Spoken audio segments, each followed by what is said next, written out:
ಕಲಬುರಗಿದಾಗ ನಿಮಗೆ ಪಡ್ಡ ಮತ್ತು ಅವಲಕ್ಕಿ ಸುಸ್ಲಾ ಏನಾದರೂ ಟೇಸ್ಟ್ ಮಾಡ್ಬೇಕು ಅನ್ಕೊಂಡಿದ್ರೆ ಈ ಹೋಟೆಲ್ ವಿಸಿಟ್ ಮಾಡಿರಿ.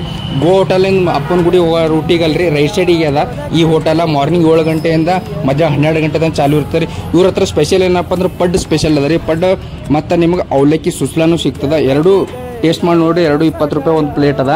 ಟೇಸ್ಟ್ ಅಂತೂ ಪೂರಾ ಬೆಂಕಿ ಇದ್ದಾರೆ. ನಾನು ಒಂದು ಪ್ಲೇಟ್ ಟೇಸ್ಟ್ ಮಾಡಿ ನೋಡೀನಿ. ಟೇಸ್ಟ್ ಅಂತೂ ಸೂಪರ್ ಆಗಿತ್ತು. ಈ ಹೋಟೆಲ್ ನೋಡ್ರಿ ನಿಮಗೆ ಮೊದಲು ಎಲ್ಲಿತ್ತಪ್ಪ ಅಂತಂದ್ರೆ ಈ ಹೋಟೆಲ್ ಅದಲ್ಲ. ಈ ಹೋಟೆಲ್ ಬಾಜುನೇ ಒಂದು ಬಂಡಿ ಇತ್ತು. ಸೊ ಒಂದು ಅಜ್ಜಿ ನಡೆಸ್ತೀವ್ರಿ. ಈ ಹೋಟೆಲ್ ಈಗೇನಾಗ್ಯದಪ್ಪ ಅಂತಂದ್ರೆ ಈ ಶಾಪ್ನಾಗ ತಂದು ಈ ಹೋಟೆಲ್ ನಡೆಸುತ್ತಾರೆ ರೀ. ಮೊದಲ ಇವರು 2010ಲಿಂದ ಈ ಹೋಟೆಲ್ ನೋಡ್ಕೊತ ಹೊಂಟಿನ.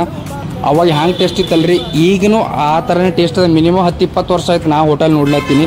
ಮೊದಲು ಇದಕ್ಕಿಂತ ಹಳಿ ಹೋಟೆಲ್ ಅದ ಅಂತ ಹೇಳ್ತಾರೆ ಭಾಳ ಜನ. ನೀವೇನಾದರೂ ಇದೇ ಥರ ಟೇಸ್ಟ್ ಮಾಡಬೇಕಾಯ್ತಪ್ಪ ಅಂದ್ರೆ ಇವತ್ತೇ ಹೋಗಿ ವಿಸಿಟ್ ಮಾಡಿರಿ. ಈ ವಿಡಿಯೋ ಇಷ್ಟ ಆಗಿತ್ತಪ್ಪ ಅಂತಂದ್ರೆ ಲೈಕ್ ಮಾಡಿರಿ, ಫಾಲೋ ಮಾಡಿರಿ ಆ್ಯಂಡ್ ಕಮೆಂಟ್ ಮಾಡಿರಿ.